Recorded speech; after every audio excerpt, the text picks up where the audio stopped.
A television first. A question of life and death. Could you be doing something that's making you a danger on the road and not even know it? What causes tens of thousands of accidents a year? Accidents like this. Can you tell me how many people are injured? I don't know. There's people laying out on the road right now. Over the next hour, join our volunteers as they're put to the test. Some had too much to drink. And here's what happened with sleepy drivers. This would be a nightmare driving over the road.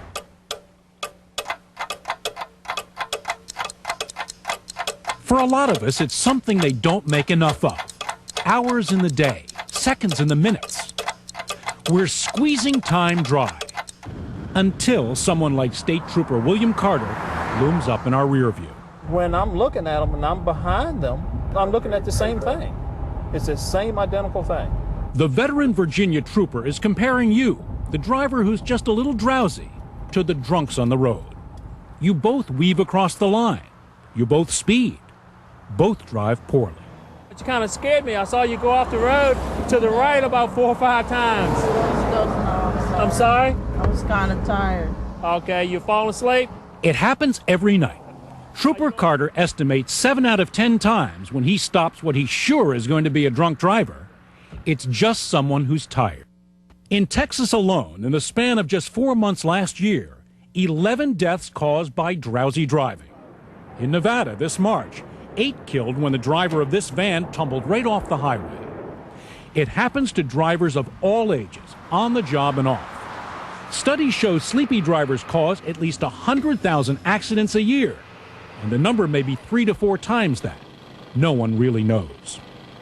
The numbers frustrate Trooper Carter. It's easy for him to take the keys away from a drunk driver, but not a sleepy one. There's no counterpart to a breathalyzer or blood alcohol test. Driving sleepy at least as dangerous as driving drunk? Well, what about that?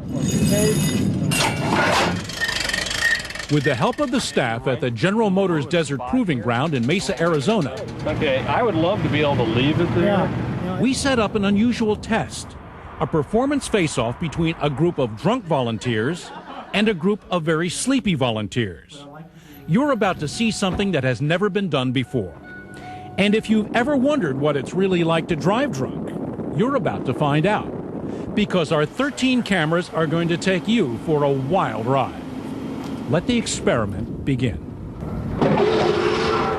Ooh.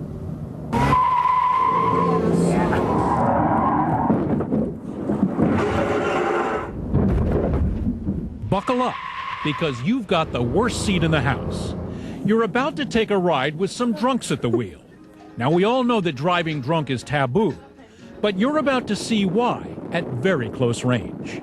We're out in the desert at the General Motors Proving Ground near Phoenix. Okay. Meet our bartenders, a blood alcohol expert and 2 Phoenix Police Lab specialists.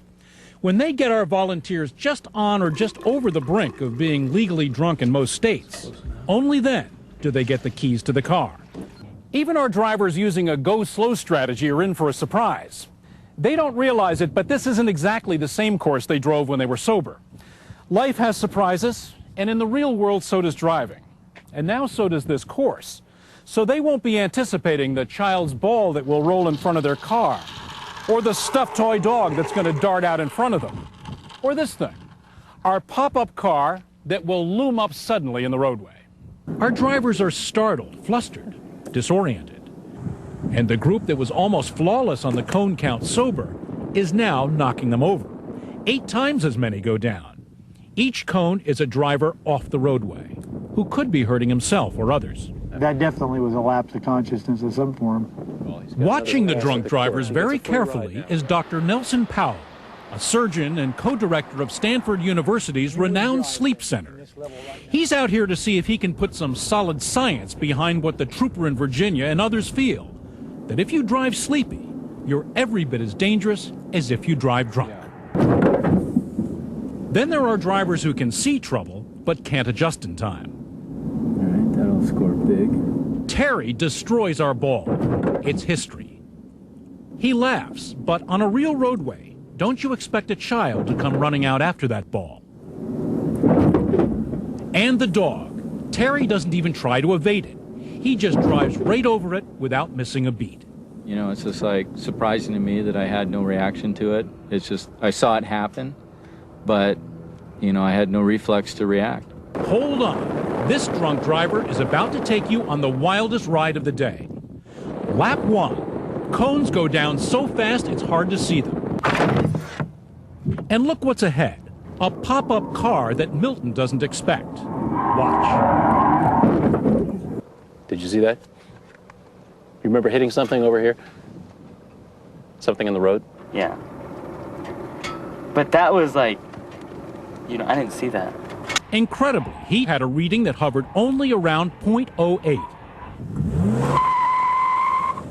It's a troubling and revealing reminder that you can be technically legal and still be a menace on the road. But is this as bad as it gets? Our sleep expert, Dr. Powell, who's been taking it all in, keeping meticulous notes, doesn't think so. He thinks you should be feared every bit as much if you hit the road without enough sleep. Respect sleep just like you would respect, you know, high levels of alcohol or too many drinks. Is that dangerous? That dangerous. Put your seatbelt back on, because some very sleepy drivers are taking you out for a spin. What is the deal with these accident-prone drivers? Drunks? Nope. Too little sleep. So that's a performance when someone has been awake for 31 hours. Yeah. We're still out at GM's Desert Proving Ground, and sleep expert Dr. Nelson Powell is carefully watching another round of volunteer drivers. Not drunks this time, but some very tired people behind the wheel. And you're a passenger. The sleepy drivers have a test course a little longer than the one set out for the drunks. 2.6 miles, with the addition of a long, monotonous highway-like loop. Like the volunteer drunks, the sleepies have driven their course before. This is Anthony at the wheel, a professional truck driver. He told us last week he could do this blindfolded. Not likely. Here, a carefully camouflaged GM worker quickly hides our stuffed dog behind some brush, then crouches in waiting, ready to yank it across the road on a piece of string. Watch what happens. Anthony isn't paying attention, and the dog gets nailed. But that's not all. Check out our face cam. It catches our trucker actually driving with his eyes closed more than once. This would be a nightmare driving over the road. So our 4 volunteers who pulled all-nighters drove just about as badly as they felt. And maybe that's no surprise. But how's our second group going to do? Now remember, they've been scraping by with 2 to 3 hours less sleep every night for the past week. A lot of people do that, and for weeks on end at a time. Is that regular loss of sleep going to show up here in performance at the track? And what will our cameras show us? By day 5, 2 long days before they have to hit the road, Natalie, like the others, is shot. Feeling like I'm moving in slow motion, almost in a fog as each day progresses. Sleepy. Yeah, feeling tired. Natalie's been getting 4 hours of sleep a night, and she looks like she's in a stupor. She's on autopilot, hitting cone after cone without a hint of reaction. And she's got those scary 1,000-pound eyelids, too. Blink. Blink. The blinks just keep on coming. Scientists even have a name for this state. It's called microsleep, and you don't want to be in it when you're driving. Jason starts out his spin like a stand-up comic, wired. But less than a minute into his drive, he's trying to shake off the Sandman. Here's the ball. Jason hits it, keeps going, and then creams it again. It's dead. Oh my God, I killed it. Take a look at Jason driving fully rested. Now, after getting only 5 hours of sleep a night, his eyelids droop. They want to close. Big yawns. A driver on the verge of falling asleep. Victoria? I honestly think I'll do good. I don't know. I just think I will. That's all. Hardly.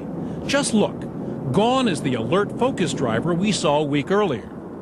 This time, Victoria wanders back and forth across the yellow line and into cone after cone, driving just like one of our drunk drivers. And there's this. Our face cam shows Victoria clearly reacting to our dog. But in the ozone of sleep deprivation, she's not sure it was there at all. Did you see the dog? A dog run in front of you? I think so. If it was gray, I thought it was my imagination. Look at those eyes dip, huh? I know. Do you want to be her passenger? No way. A month after our big driving test, we met our sleep expert back at Stanford University to show him what even his observing eye couldn't see from the sidelines. The revealing tape caught by our car cameras. If you put her on a long stretch of a highway for an hour driving, I'm absolutely sure she'd be in the ditch. What Dr. Powell sees convinces him that even a few hours of sleep loss can make you too tired to drive. And what if our groggy volunteers had been driving at night, or not just for 30 minutes, but for a few hours? I doubt that any of those subjects would have gotten through 2.5 hours worth of boring driving. So they really would have been a menace to themselves and others. Right. And yet that menace is on the highways daily, nightly. As for our drunk drivers, he calls some of them downright frightening. We remember Milton, don't we? Oh, do we? He's out there having fun and going to mow down the course. I mean, I think that's the alcohol. But all along, Dr. Powell was doing more than just watching drivers out in the desert. He and his team were busy collecting data from the volunteers with these handheld devices that can clock reaction time right down to the millisecond. He compared the sleepies to the drunks, and now feels confident he can say with scientific certainty, the sleepy drivers were the same as the drunk drivers. So it is as dangerous to yourself and others to drive sleepy as it is to drive with clearly too much alcohol. That's correct. Get out a pen and paper and take a specially designed test to find out if you're a danger on the road. Take it on TV, online, even if you don't drive drunk, even if you think you're safe. This test may change your mind and save your life.